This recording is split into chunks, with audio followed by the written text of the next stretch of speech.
வாழ்க்கையில எப்பயுமே தனியா வாழ பழகிக்கணுங்க. யார் எப்போ திடீர்னு மாறுவாங்க நமக்கு தெரியவே தெரியாது. இப்போ நம்ம அவங்களுக்கு முக்கியமானவங்களா இருக்கலாம், நாளைக்கு தேவையில்லாதவங்களா ஆயிடுவோம். இவ்வளவுதான் வாழ்க்கை. சரி, அதை ஒரு ஓரமா வச்சுட்டு இப்போதைக்கு இதை கேளுங்க. வேற ஒரு விஷயத்த உங்கள்கிட்ட சொல்லணும்.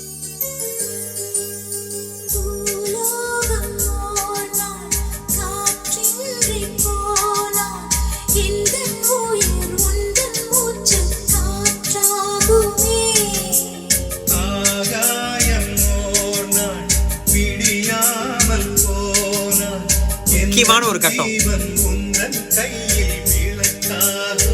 இதான்.